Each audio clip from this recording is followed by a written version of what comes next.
they should probably rethink their business model. But what this does is it phases out the sales. It regulates the industry from selling at an age, and it increases that age every year. As you heard, we know that it's legal. It's made it through the Massachusetts courts, and I urge you to consider passing the nicotine-free generation and the online sales out of committee. Thank you so much. Thank you. I want to welcome Catherine Silvo.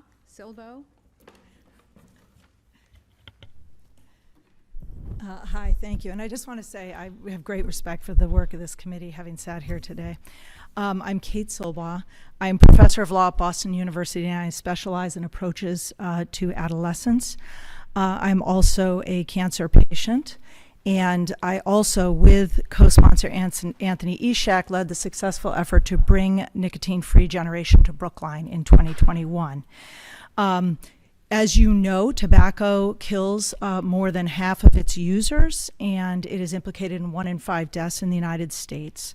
So why do we speak about adult choice when we talk about nicotine and tobacco, whereas we don't speak about adult choice when we talk about asbestos, lead paint, PCBs, for example? The difference between them, even though tobacco is more harmful, is that it's also highly addictive. It's more like heroin than it is like alcohol or cannabis, according to Surgeon General reports.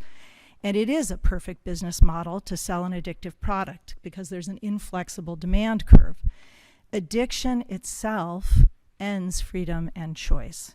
I mentioned I specialize in adolescence, and adolescence plays an essential role in nicotine use. 95% of nicotine users start as teenagers, and 99% start before the age of 26, which is the end of adolescence. Without the key characteristics of adolescence, which are impulsiveness, discounting future consequences, oversensitivity to peer behavior, and risk-taking, without those, no one initiates nicotine use. So when you hear adult choice, recall, there are no adults who want to initiate post-adolescence. That's a unicorn. It's a fiction. 99% initiate by age 26. Adolescence is the spark to initiate, and then addiction is the fuel to continue use. Now, you might notice, well, teens are initiating before the legal sales age, but please don't think that the sales age, therefore, doesn't matter. Research shows that people below the sales age get their nicotine products through social networks. 18-year-olds have a 21-year-old in their social network, but few have a 26-year-old in their network.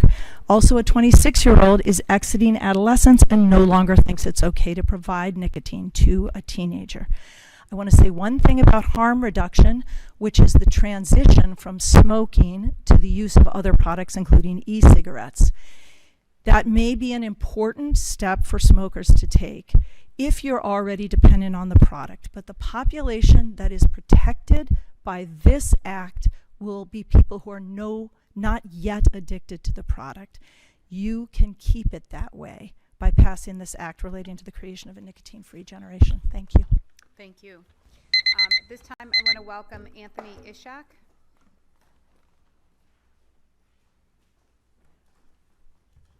Welcome.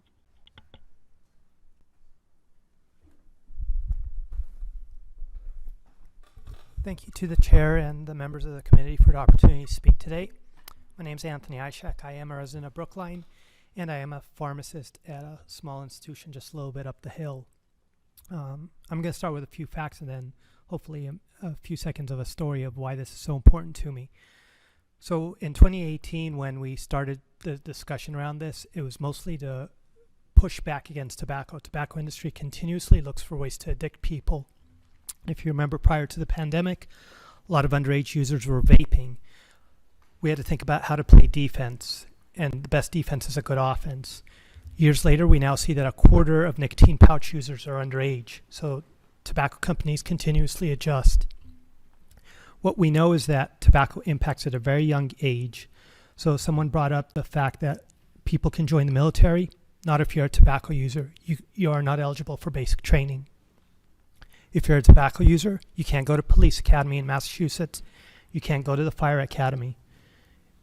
If you're addicted to vaping, we know that there are cognitive changes, and it shows on college exams. This grips you early and it grips you hard. The personal story from my aspect is when my father immigrated to this country, he was already addicted. He tried to stop smoking when he had his first heart surgery, was successful for a few months or years. It's hard to remember.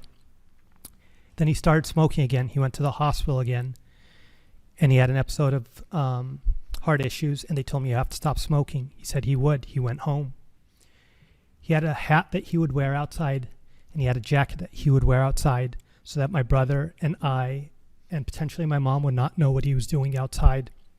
However, my brother has severe asthma, continues to this day, and at 11 years old, he told his father he's not going near his father as long as his father continues to smoke.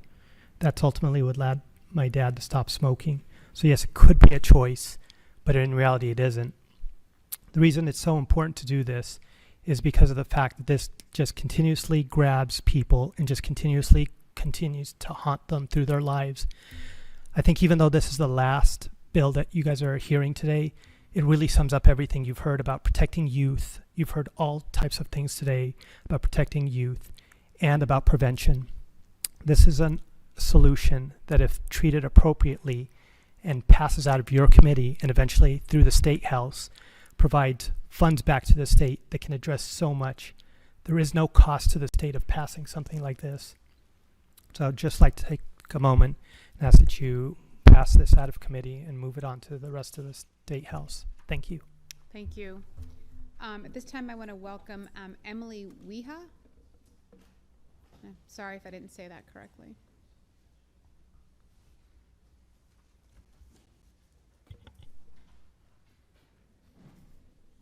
Good afternoon. I will keep this very brief. My name is Emily Weja, and I'm a resident of Cambridge, and I'm here as a concerned citizen speaking in opposition to Senate Bill 1568, the nicotine-free generation.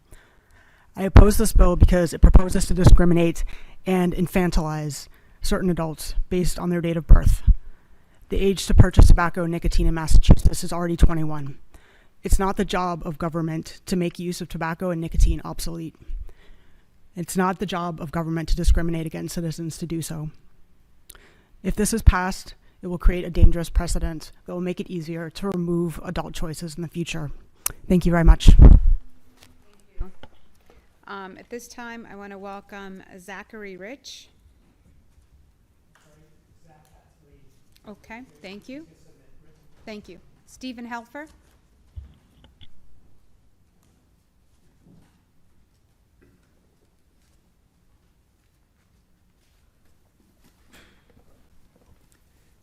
Thank you to the committee for listening so carefully to all the testimony on so many matters before it today.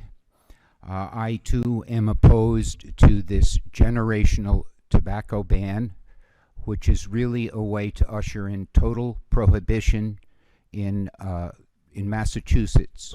One of the proponents of this ban referred to this as, quote, a slow burn for people who are not paying attention.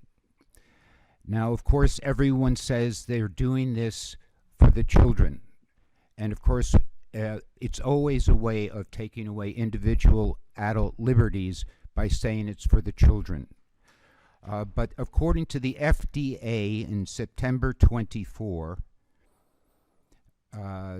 teen vaping had reached a 10-year low. On October 24th of the same year, that is last year, teen smoking was at a 25-year low. In January of this year, the FDA approved 20 different types of nicotine pouches, quote, after extensive scientific review, end of quote, and noted that teen use remains low. If the tobacco industry is trying to lure teens into using tobacco or nicotine products, it is not succeeding. People have said here that addiction takes away an adult's right to make a decision, or an adult's ability to make a decision. But as early as 1990, the Surgeon General's report on tobacco noted that 38 million Americans had quit smoking, and 90% of them did, quote, without cessation programs, counselings, or nicotine gum. End of quote. The CDC website notes that of every 3 Americans who have started smoking, 2 have quit. Nicotine does not rob people of their free will. Who does this generational bill affect? It affects people over 21 and many small store owners, many of them immigrants of color, who depend on tobacco, nicotine, and people coming in who buy these products and then buy other products. While I admit it may not close them down, it will hurt their businesses and devalue their businesses. Please do not pass this out of committee. Thank you. At this time, I want to invite Ryan Kearney. Are you online, Ryan?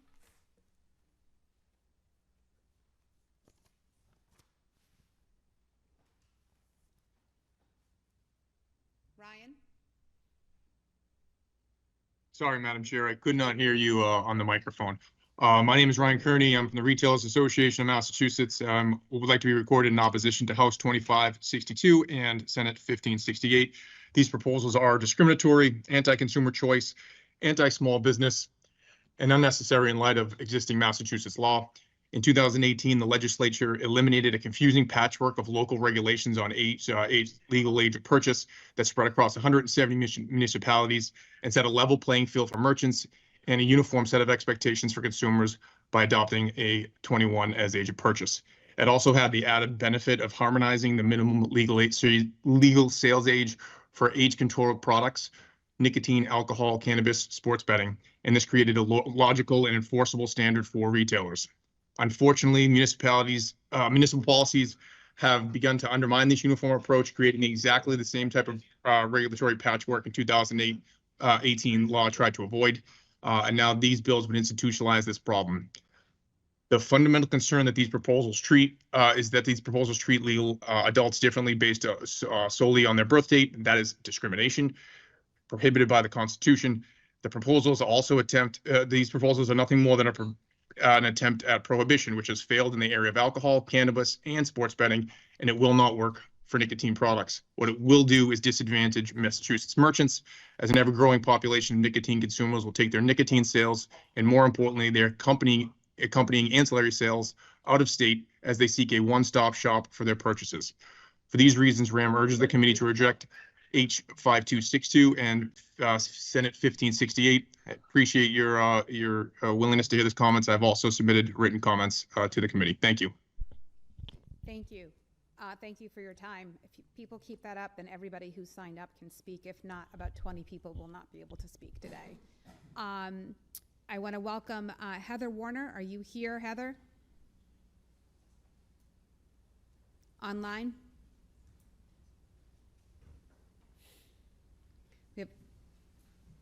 Heather? Hi, yes, can you hear me? We can hear you. Go ahead. Okay, Welcome. thank you.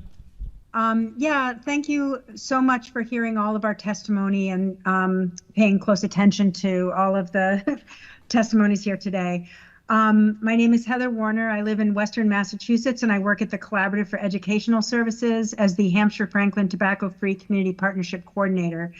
I have been doing prevention work since the 1990s when I worked in Holyoke at the Board of Health and helped to write the first regulations for smoke-free restaurants and bars, which later became a state law. I do support efforts that maintain that local control of boards of health.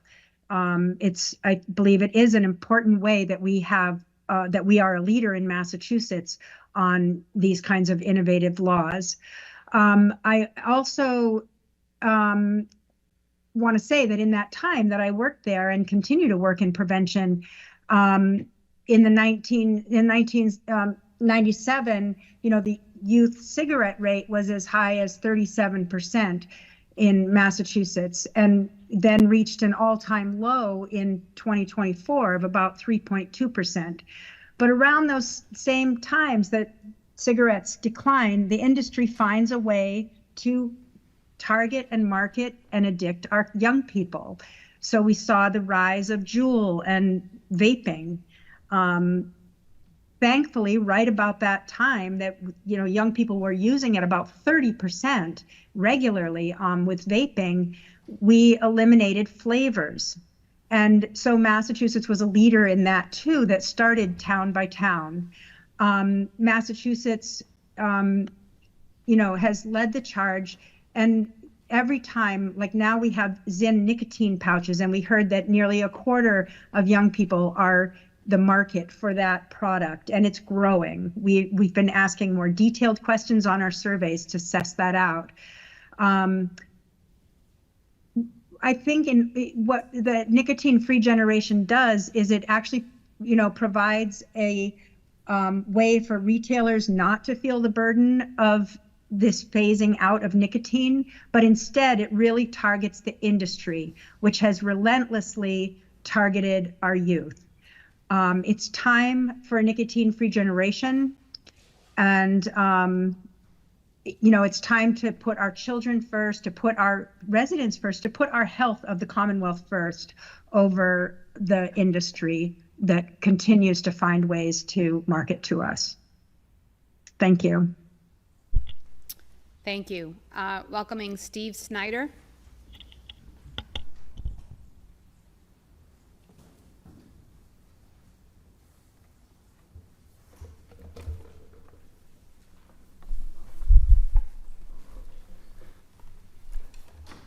Members of the committee, thank you for the opportunity to speak today. I think I can bring this in just over a minute. My name is Steve Snyder. I'm a resident of Newton. I don't use tobacco products, and in fact, I'm allergic to tobacco smoke. But I'm more allergic to government infringing on the rights of legal adults to make informed choices about legal products, so I oppose these measures. This is not about protecting youth. We already prohibit the sale of nicotine products to anyone under 21. These bills will create a permanent class of adults entrusted with all the rights and responsibilities of citizenship, voting, contracts, etc., who are nonetheless denied the right to purchase a legal product. At 21, we trust individuals to make risk-conscious and sometimes life-altering personal choices. Should the foundational principle of my body, my choice only apply to certain bodies or certain choices? As an aside, some proponents equate nicotine with involuntary environmental hazards like lead paint or asbestos. This is flawed logic. Nicotine use is a conscious, informed choice, unlike exposure to toxins that individuals can't control. To equate the two is misleading and a poor basis for policy making. These bills are a troubling example of government overreach, the equivalent of telling adults no because it's bad for you, which is the way parents talk to toddlers, not the way we expect our lawmakers that we elect to treat us as free citizens. I urge the committee to reject these bills and not legislate personal behavior through selective paternalistic bans. We elect our legislators to run our state, not our lives. Thank you for your consideration. Thank you. I want to welcome Isabel Tashi. Are you still here, Isabel? No? Oh, you are. Great.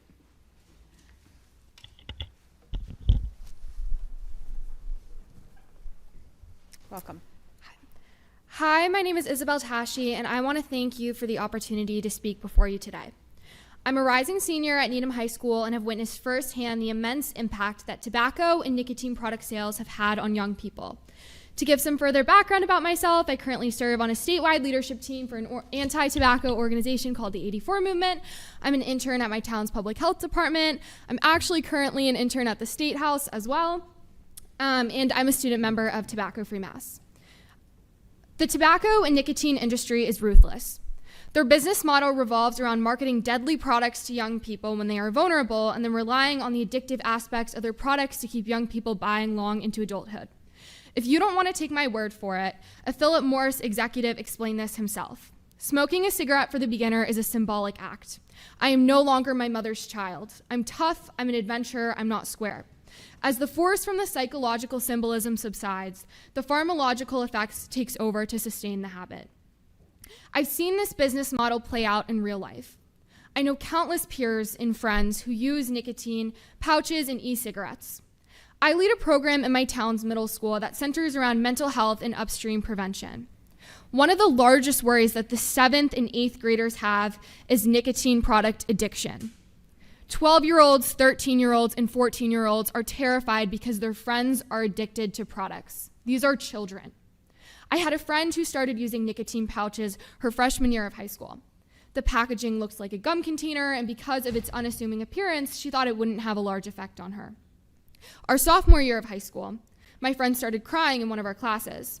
She told me that it was because she'd already gone to the bathroom once in our class to use nicotine products, and now she was crying because the teacher wasn't going to let her go a second time. And she was so addicted that she couldn't go one class period without using a nicotine product twice. Most high school students my age would not bat an eye at this story because of how common this is. I do not want my friends to be addicted to products that are going to kill them, and I do not want my friends to die because we aren't doing enough to stop billion-dollar corporations from targeting them. I've heard many people today say that this is not a problem among youth and that smoking rates are down, but I have seen through my lived experience that nicotine products are so common amongst my peers. Thank you. Thank you. All right, I want to welcome, by way of teams, Norris Duncan. Norris, are you there?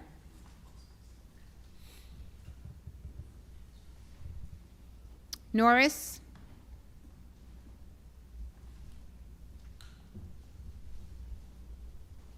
Okay, we're going to have to move on to the next one. Richard Daynard.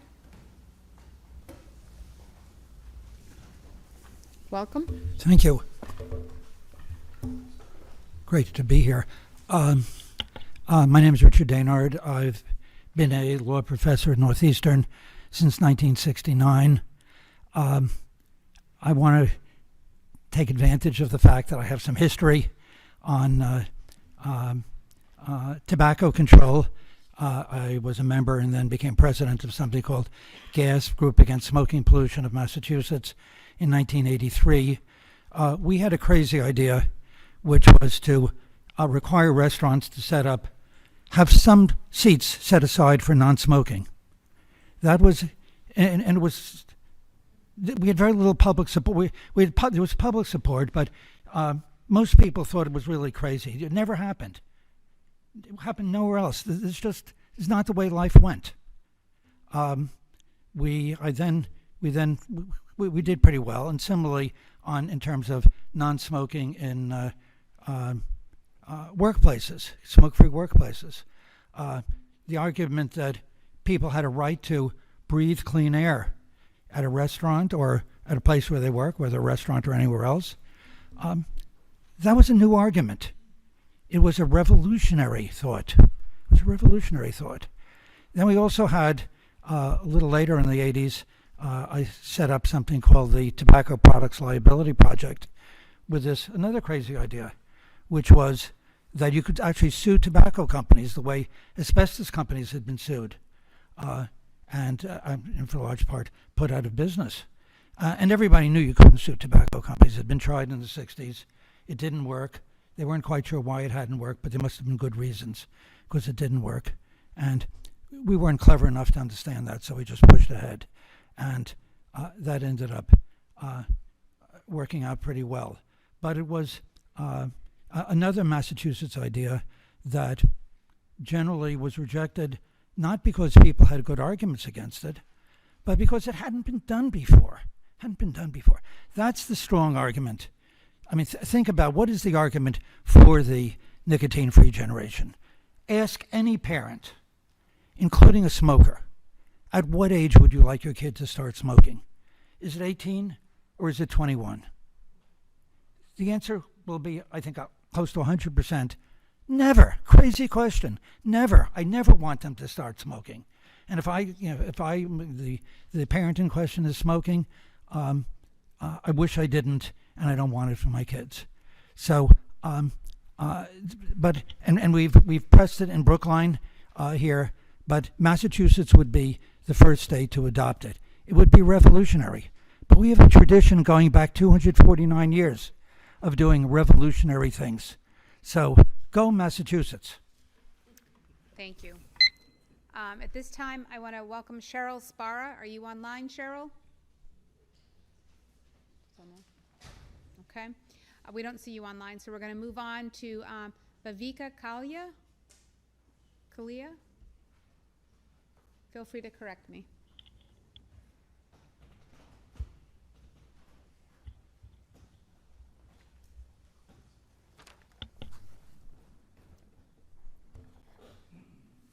Hello, good afternoon, chairpersons, members of the committee, and everyone here present tonight. My name is Bhavika Kalia, and I'm a rising junior at Somerville High School. I will be speaking on my own behalf in support of the nicotine-free generation bills, and I'm here to share something that I believe is essential to this discussion. The voice of the generation that will actually live with the consequences of what will be decided. I keep asking myself, why do I keep showing up to talk about this? I'm here today because it's my responsibility to speak up. Because if my generation doesn't tell the truth about what's happening to us, those truths risk getting left out of the conversation entirely. This isn't just policy to me. This is personal. It's about my friends, my classmates, my peers. It's about what I see every single day in the schools you represent. Students vaping in the bathrooms between classes. Friends who tried it once or twice because it seemed harmless and now they can't stop. Middle schoolers who are already exposed to these products. The reality is right in front of us. And let's be honest about why. The tobacco industry knows exactly what it's doing. They don't see us as kids, they see us as a business strategy. They even call us replacement smokers in their own documents. Nearly 90% of adult daily smokers first tried cigarettes before the age of 18. That is not a coincidence, but instead a clear business model they use, with flashy advertisements and products made to be as addictive as possible. Once you're hooked to these products, it's not a simple choice. It's not freedom, it's a trap. Although the tobacco industry's tactics are relentless, I want to tell you why I'm grateful to be here in Massachusetts. This state has a history of showing courage when it comes to public health. We were the first to ban flavored tobacco statewide. That wasn't easy, but it mattered. It made a difference. It showed leadership that other states chose to follow. The tobacco industry didn't disappear when the law passed. They adapted, they found loopholes, they developed new products, new flavors, new strategies. They're relentless, and that's exactly why we have to be too. This proposed statewide nicotine-free generation law would make it clear that Massachusetts refuses to let its future generations be targeted. I know big decisions like this aren't easy.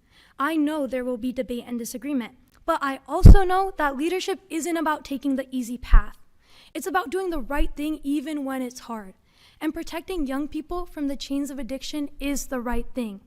I want to be able to look back years from now and know that when it mattered, I spoke up, that I did my part. And I want to know that the leaders in this room chose to act, that you listened, that you understood, and that you chose health over profit. So I'll finish the way I started. I keep asking myself why I keep showing up to talk about this. It's because this is my generation and this is our future. Thank you so much for your time and listening to my perspective. Thank you for your time. Okay, want to, Chris Banthen.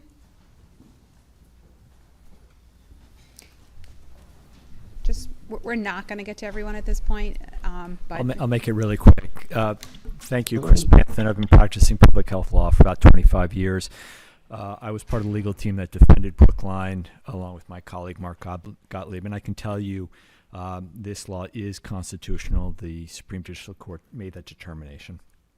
A point on vapes and pouches. Yes, the use of vapes has gone down. About 16% use every day in our high schools. Also in our middle schools is about 4.9% of students use every day. So it's good that it's gone down, but it's still too high. Pouch use has gone up.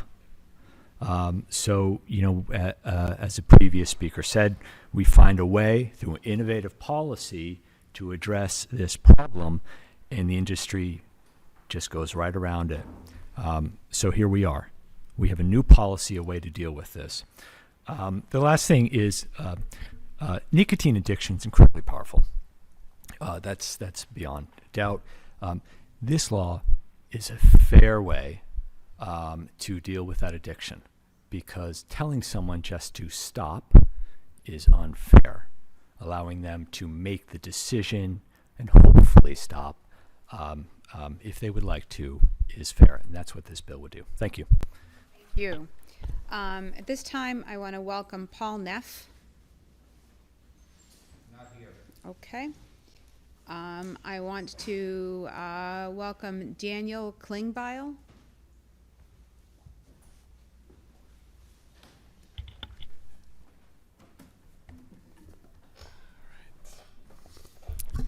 Chairs and member of the committee, thank you so much for the opportunity to speak today. My name is Daniel Klingbeil. I'm a Belmont resident and a medical assistant at Mass General Pediatrics, and I'm here to testify in support of the act to create a nicotine-free generation.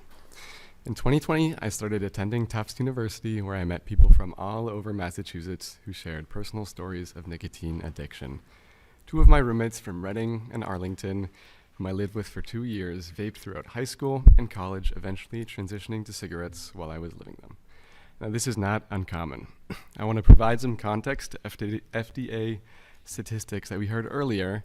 From that same report in 2024, it shows that over 2 million high school and middle school students reported using e-cigarettes. And of those students, 1 in 4 of them used their vape daily, and 88% of them reported using flavored vapes. Now, some may tout this as a 10-year low, but I still view it as far, far too many to be considered successful. Speaking of which, I want to focus on my other friend's story, because his is what some people might naively label a success story. He was addicted to nicotine his junior year of high school, vaping nearly every day for a year straight. However, after that year, he managed to quit, and he hasn't gone back to it in 6 years. I admire his dedication, but he would be the first to tell you that he wished he had never started at all. In preparation for this hearing, I asked him how that single year had affected his life, and he told me 3 things. That he didn't think his lungs would ever be the same, that he almost didn't get into Tufts because that was his worst academic year of his life, and that his feelings of depression and anxiety have significantly worsened. Now, I don't want my friends to be prone to vape-induced lung damage, heart disease, or cancer, like the Boston Globe reported in an article last week. I don't want them to have increased risk of stroke or heart attack, like researchers at the University of Wisconsin showed. And I don't want them to have increased odds of asthma and chronic obstructive pulmonary disease, like scientists at Johns Hopkins have reported. My friends will likely suffer because they got addicted to nicotine when they were teenagers, but I want to prevent that for the next generation. The generation of kids whom I babysat, whom I coached in soccer, and whom I corralled at summer camp. I believe that passing the act to create a nicotine-free generation is a crucial step we have to take in preventing these addictive products from falling into the hands of future first-time users. And I urge the committee to consider NFG as a means of building a better future, where people no longer have to live with the nicotine-fueled regret that plagues my peers and are protected from these physical and mental health consequences. Thank you. Thank you. At this time, I want to welcome Kyle Feldman. You with us on Teams, Kyle?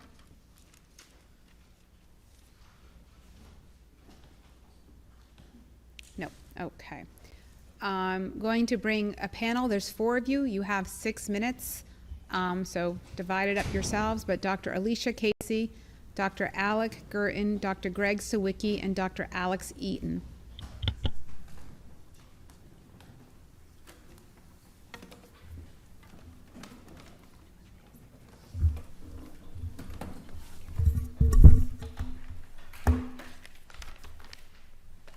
Thank you for the opportunity to address you today. My name is Alicia Casey, and I'm a lung doctor at Boston Children's Hospital. There, I direct the pulmonary complications of vaping program and witness every week the negative effect that inhaled nicotine products have on the lung and systemic health of adolescents and young adults in our state.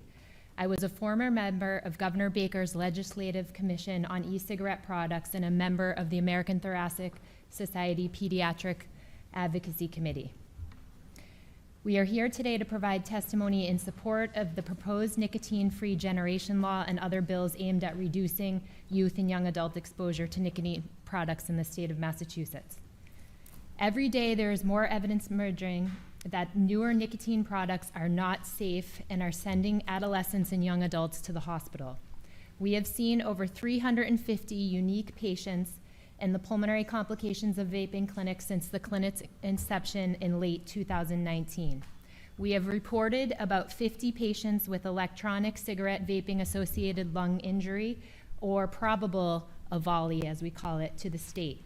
I have personally cared for numerous teens who should have been otherwise healthy, but after starting vaping ended up in respiratory failure with breathing tubes, in some cases requiring a form of cardiac pulmonary bypass called ECMO, left the hospital walking around on oxygen, or who will need a lung transplant at some point during early adulthood. These are extreme cases. I also take care of hundreds of kids who are coughing up sputum, experience shortness of breath, can no longer keep up on the field, lose weight due to nausea and vomiting, develop mental health complications, and have disrupted sleep as a direct result of vaping. These products are creating small and large disruptions in their everyday lives. These are your constituents, and we are failing in Massachusetts to protect them and their lungs. It took us decades to understand the deadly harms of cigarette smoking, and based on what I've already learned about vaping products, I am afraid for what will emerge of the harms of these devices decades in the future. Our team recently investigated and are about to submit for publication that e-cigarette vaping and cannabis retailers in Massachusetts are disproportionately clustered in areas of high social vulnerability and low childhood opportunity. These patterns will amplify health disparities. The commercial market for these products and risks for youth necessitates scrutiny and regulation for the public health of Massachusetts, particularly in the most marginalized populations. It will be at our future peril in Massachusetts not to deal with the increased regulation now, and we should do this as quickly and efficiently as possible. Thank you. My name is Alex Eaton. I'm a pediatrics resident at Boston Children's and Boston Medical Center. I'm here to say how the health impacts of vaping in adolescents and children are both devastating and widespread. E-cigarette use, as we've heard, damages not just lungs, but also developing brains, particularly the parts of the brain that are responsible for making good choices. Youth who vape show dose-dependent increases in suicidality, depression, anxiety, with severe difficulty concentrating and making those good choices. But the damage extends beyond the brain. It impacts their sleep, their immune system, their GI systems, and causes lasting mood disorders. Making matters worse, nicotine delivery device concentrations have skyrocketed over the last decade, with high-potency products containing over 5% nicotine, jumping up to 2/3 of the market share in 2018. There are also now new synthetic nicotine analogs that are bypassing FDA regulations, that are more addictive, more dangerous, and require little to no testing to reach the market. 15% of our youth who have never used tobacco products before are now using those products. The gateway effect is undeniable, and I'll let Dr. Gurdon continue.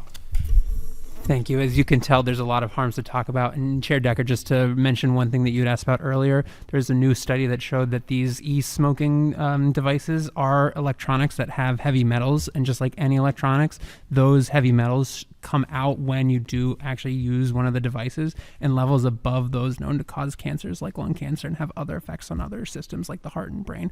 So I'm just going to pass it along. Thank you again for letting us testify. My name is Greg Sawicki. I'm a pediatric pulmonologist for over 20 years at Boston Children's Hospital, but I also wear a second hat. I'm the current chair of the Winchester Board of Health, and I've been elected at Winchester since 2022. Soon after my election, our board started discussions of the nicotine-free generation regulation, reviewing the work that had been done in Brookline as the first municipality in the Commonwealth. We worked closely with Senator Lewis's office to come up with regulation that made sense for our local municipality. And in 2024, we were the 5th town to adopt the nicotine-free generation bylaw regulation within Winchester. And now there are 15 other towns that have done so. And I'm quite proud of that. And I think it's important to recognize that successful health policy requires broad partnerships between us as physicians, between researchers, and you've heard a little bit about the research, public health practitioners, government officials such as yourselves. I've been able to build a small bridge in the town of Winchester using my professional experience to implement a sensible public health solution to protect future generations from the harms of nicotine addiction. I think Massachusetts has been a leader and can continue to be a leader in this space, and I urge you to continue this forward movement that we've seen already in local towns and municipalities. Thank you.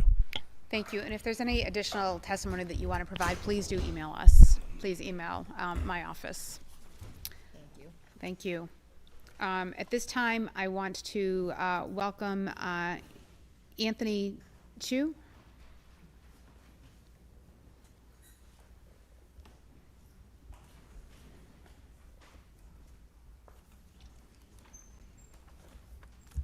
Our former colleague did give us a heads up that you would be here today. Oh, thank you.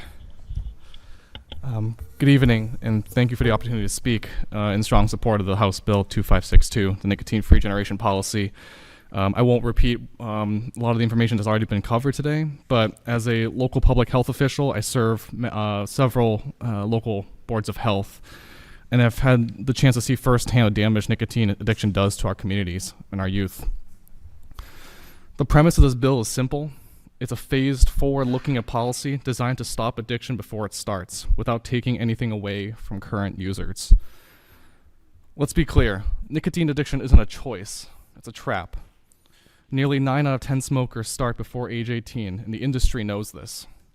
That's why they spend over $8 billion annually on advertising, with sleek packaging and highly addictive products that are designed to appeal to youth. It's a business model built on addiction, dressed up in social media ads. In this case, trusting the tobacco industry to self-regulate is like trusting the fox to guard the henhouse. The very entities profiting from addiction are asking us to believe that they'll police themselves. Let's just take a look at the industry's newest products, nicotine pouches. It is marketed as a safer alternative to smoking, and they've been pushed as a harm reduction tool. The truth is, the FDA has not approved this as a harm reduction tool. Let's be honest, this isn't about health, it's about preserving their market shares. This is the industry's playbook. Create the harm and then market the solution. When the industry that profits from addiction claims to be leading harm reduction, we should all be deeply skeptical. This bill is not about judgment, it's about protection. It protects those who have never smoked from beginning. It respects the rights of current users, and it builds on Massachusetts' legacy as a leader in public health. From Tobacco 21 to flavor bans, we've been leaders before, and this policy is a natural next step. I'm lucky enough to work with communities, Melrose, Wakefield, and Stoneham, and others that have already adopted this policy. We've shown that it can be done locally, and with this bill, we can be leaders again, this time statewide. Let's protect the next generation from addiction, disease, and industry deception. And let's stop pretending the fox has the hen's best interests at heart.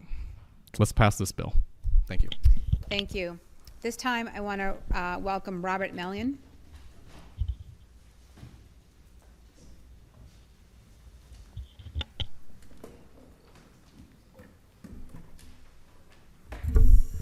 Chair Decker, Chair Driscoll, thank you very much, and thank you very much to the committee for sticking it out for all this time so that we could have a chance to testify today. So my name is Robert Mellion. I'm the Executive Director, General Counsel at the Massachusetts Package Stores Association. We're the association that represents the off-premise retailers of alcohol beverages throughout Massachusetts. These are the convenience stores, the bodegas, the markets, independent markets, the liquor stores here in the state. The commonality for us is that they're all headquartered here in Massachusetts. Those are our members. I'm not going to get into the legal details of this. I'm not going to jump into Commerce Clause, or I'm not going to go into the issue of privileges and immunities. I want to focus on enforcement. I'm going to be blunt, and I'm going to speak as a non-smoker. I'm going to be blunt about this. It's not going to work, because the flavored tobacco ban doesn't work. The hemp ban in Massachusetts does not work. I deal with this every day. It doesn't work because it's a Massachusetts only ban. And we are surrounded by predator states who are selling to Massachusetts residents by the hour. That's the truth. We can deny it, but it is the absolute truth. The same thing goes for the vape pens and with the flavored tobacco going into those vape pens. The truth of the matter is you can make an order while you're sitting here right now for hemp THC, and by the time you get home from this hearing, it's going to be on your doorstep. Because third-party delivery from Rhode Island, New Hampshire, New York, Connecticut, they're going to dump it off on your doorstep. That's the truth. These bans don't work because prohibition didn't work. And I don't want to get into the whole this and that because we're going to get nowhere with it. Just listen to John D. Rockefeller. John D. Rockefeller, who testified for the repeal of prohibition after he helped create prohibition, said, and this is his direct quote, "I was born a teetotaler and have always been a teetotaler. It is my principle in life. It is my earnest conviction that total abstinence is the wisest, best, and safest position for both the individual and society. But in an attempt to bring about total abstinence through prohibition, an evil even greater than intemperance resulted, namely nationwide disregard for the law. There are better solutions. We're doing the right solutions right now. We are focused on temperance in Massachusetts. That is where we should expand our efforts. Put the money into cessation. Put the money into education. Thank you very much. Yep, thanks. Feel free to submit testimony. At this time, want to welcome Ken Elstein. Are you here by way of Teams? Yes, I am. Okay, welcome. Thank you. I'm Ken Elstein. I'm an elected member of the Belchertown Board of Health and past president of the Hampshire County Select Boards Association. We enacted nicotine-free generation last December. So every single month, we protect about 20 additional young people from the legal sales of nicotine, the deadliest addictive drug. So far, I have not heard, as an elected official, of any pushback from either residents nor from vendors, probably because the change is so very, very gradual. Now, listening here for the last several hours, I realized that you have heard testimony from the nicotine dealers, which has been conflicting with each other. We just heard a speaker who spoke about how flavored tobacco hasn't, bans on flavored tobacco hasn't helped. And then we heard an earlier one who gave us statistics about how it has helped. They tell us that their multifaceted business need to sell these addictive drugs in order to keep their profits high, in spite of the harm it caused, but they then also testified that they're still in business in spite of this multi-year decline in nicotine use. They're talking both sides of this issue. Nicotine addiction is terrible for our economy, terrible. Forbes magazine estimated that the average Massachusetts smoker spends $3,211 annually on addictive nicotine. Belchertown, a small town, has about 1,000 smokers. Do the arithmetic. It means $3 million a year is leaving our small town, mostly leaving our state. Think back to what you were like when you were 21 and could do with an additional $3,000 a year. I hope that you pass this legislation. It will be important for an entire generation. Thank you. Thank you. Thank you for your testimony. Appreciate it. Next, Maureen Busby, Regional Tobacco Prevention Program. Maureen.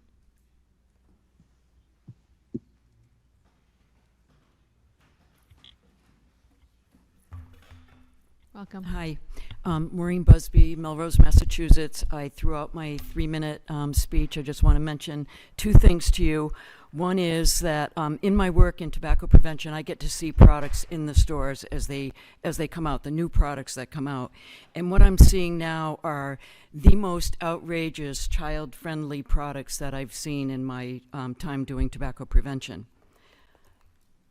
A guitar a teddy bear. These are vapes sold in our stores, bought in a store local to me. I have a 6-year-old great niece. She saw this because I was, preparing some remarks, and she loved it. Kids would love these products. The other thing I want to mention is that every part of this is hazardous waste. The liquid nicotine is hazardous waste. The battery, the lithium battery, it's highly volatile, hazardous waste. The battery, the nicotine, I forgot the other part of it. But these are problems that we have not solved yet. We don't know how to get rid of this waste. It's being thrown into our trash cans. I see it in gutters. So this is an issue that we have to resolve, and I encourage this committee to pass the bills that we're talking about favorably. Thank you. Thank you. At this time, Peter Brennan.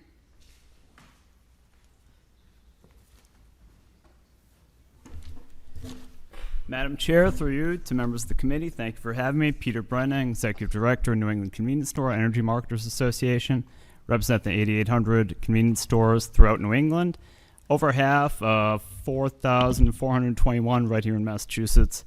I'm going to submit written testimony on all these bills. Be as brief as possible. Just want to circle back to a couple things that we learned during this hearing.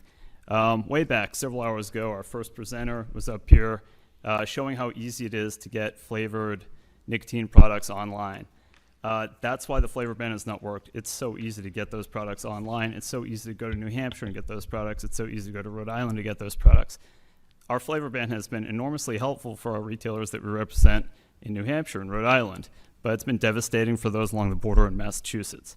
The local bills or the local initiatives that have put in place this NFG in their towns, that's been devastating to our retailers, because if you can go to another town, if you can go across the border to another state and get the product that you want, then you're also going to get the tank of gas, you're also going to get the carton of eggs, the milk, the groceries, the gum, whatever else you might buy at those stores. You're getting everything in one place. That's an entire basket of goods. That's not just nicotine, and these are essential businesses.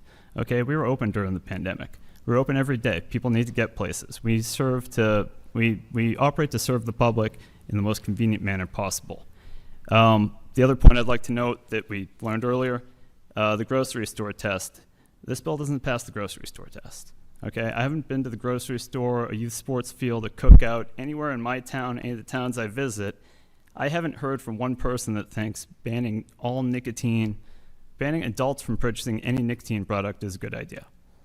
It's just not, because people are going to get it somewhere if they want it. There are people that want to consume these products. They're over 21.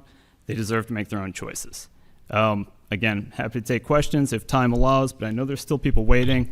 Thank you for taking the time today. Thank you. I'll submit more details. Great. Thank you very much. Arlene Mata? No. Okay.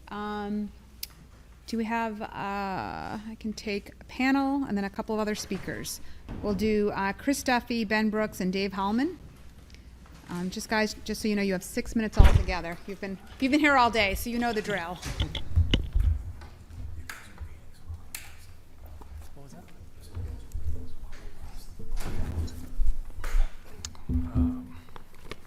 Ready? I'll go first. Chair Driscoll, Chair Decker, thank you for your time today. My name is Ben Brooks. I work for Nouria Energy Corporation. We're based out of Worcester, Massachusetts. We operate over 80 locations in Massachusetts. We're here in opposition of both nicotine-free generation bills today. And I had a speech. I'm not going to read it. We submitted written testimony as well. I just wanted a chance to verbally oppose it on the grounds of really unintended consequences. And we take pride in our age verification practices. We ID every single tobacco guest that comes into our stores. We don't have to do that for alcohol by law, but by law we do have to do that for tobacco. Massachusetts has the strictest tobacco regulations that I've seen in the country. We operate in 8 states, from cigar pricing to flavors to nicotine strength caps on vapor, and now nicotine strength caps on nicotine pouches. And we see that in no other states right here in New England around us, none, except for a handful of towns in Maine. We feel that the current regulations are enough based on what's around us. The unintended consequences will be that people will go and find these products in other ways on the internet or in neighboring states, and that we don't create the demand for this. And I would argue that even the tobacco companies are not creating the demand for this anymore with their restrictions on marketing, and that we need to address the demand. Why do our youth continue to want to use these products, just like they did marijuana when that was illegal? That's it. Thank you.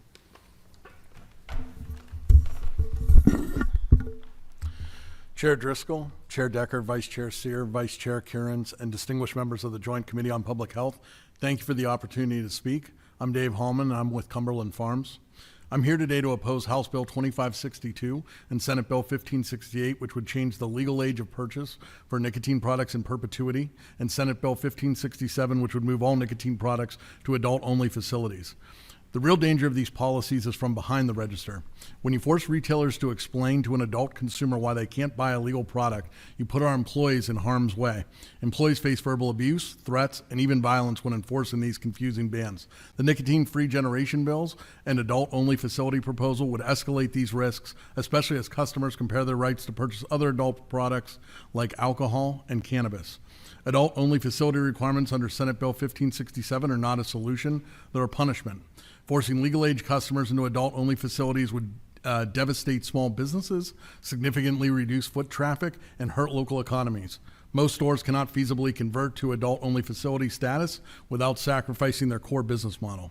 These requirements would push adult consumers to seek products elsewhere, including the illicit market, and undermining the value of our businesses and the safety of our communities. I urge you to reject H 2562, S 1568, and S 1567, and maintain policies that protect both employee safety and adult consumer rights. Thank you for your time. Thank you. My name is Chris Duffy with James J. Duffy Incorporated in Chelsea, Massachusetts. We're a fourth-generation wholesale convenience store distributor. I'm here to oppose the same bills. You've heard people say it won't work. Why won't it work? It won't work because these youth people are obtaining these products illegally. People like Matt and Ben are carding everybody that walks in this store, and only adults are buying product in their store. Some of the proponents will tell you, they go around the high school schoolyards, they find flavored vapes in the schoolyards. They're not buying them from legitimate retailers. Prohibition's not going to work. Two things will work: education and enforcement. And if I may be so bold as to say, the Commonwealth of Massachusetts has received over $6.3 billion for youth prevention and tobacco cessation programs. They've spent less than 2% of it. And I would urge you guys to take another look at it. If you're that serious about helping youth get off this product, put the money where it belongs. That's what it was supposed to be used for. The CDC recommends you spend 10% of it. You got an F from tobacco-free children as a Commonwealth. And that's unacceptable. And make no mistake about it, this is not about kids. This is about taking freedoms away from adults.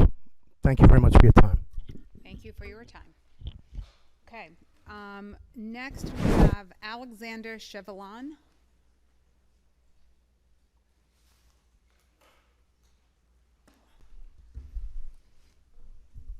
Hi. Welcome.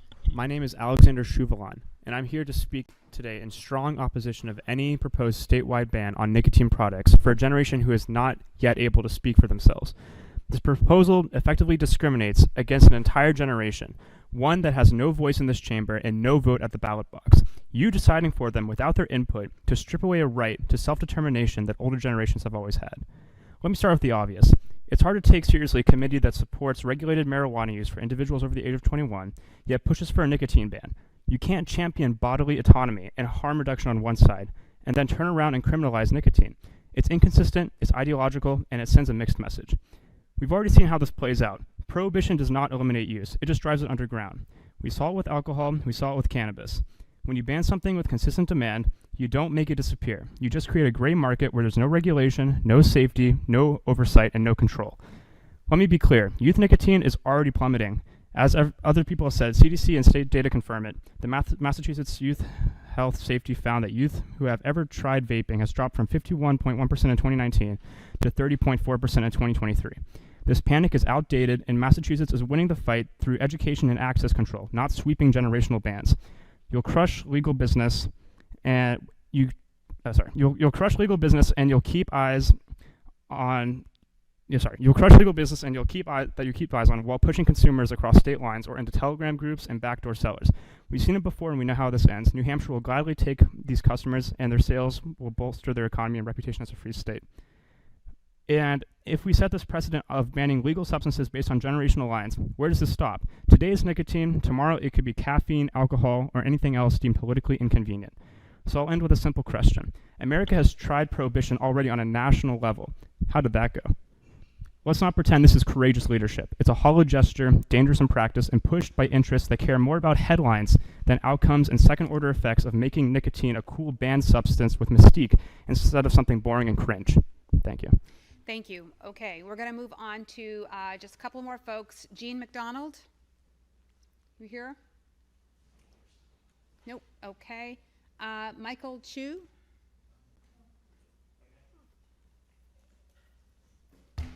Hi, I'm Mike Chow. I'm a resident of Brookline, Massachusetts, and I'm a member of the faculty of Harvard Medical School, and I'm speaking to you today as a resident about supporting H2562, and I'm just an ordinary citizen, and I'm sick of people dying from tobacco. I'd like three quick points. First of all, this law is about responsible regulation of sale of tobacco products. It is a regulation on merchants, not citizens. It does nothing to infringe the rights of fellow citizens whom we all respect. Second, to those who argue that this is difficult to enforce, it's actually simpler than calculating someone's age, which changes every single day, and people constantly make mistakes doing this. This law would make it dead simple to see the cutoff date, which never changes, and this bill would harmonize the date across the entire Commonwealth. Third, this is not about personal freedom. If it were about that, millions of people above the age of 25 would choose to smoke, but we know that's not what happens. People start smoking when they're young, in the context of social pressures. It's especially cruel and disrespectful to characterize smoking as a free choice. Tell that to the millions of people who are smokers, the vast majority of whom are trying to quit using what is left of their free choice. From a retailer's perspective, this would only affect new revenue from future nicotine addicts, not from current smokers. So at the heart of this bill comes down to just one simple thing: protecting our children from those who value profits over deadly lifelong addiction to nicotine. That's it. Future profits from our children who will become addicts and die early. Now, that may be an agenda for big tobacco companies, but we as Massachusetts and the responsible retailers throughout the Commonwealth can choose to reject this endless cycle of nicotine addiction once and for all by supporting this bill. I hope you'll report on it favorably. Thank you. Thank you. I'm going to take one more person. At this time, the State House is officially closed. But Laura Gibson, are you here still? No. We've had a lot of people sign up. We're over the time. If you have not been able to give your testimony today, please do submit it to us, and we are happy to take it and read it with you. I want to thank everyone who's hung in there with us since 10 o'clock this morning. I want to thank my colleague, Chair Driscoll, and members of the committee who were able to stay. Thank you very much for everybody who participated today. Anything? Okay. With that, we are adjourned.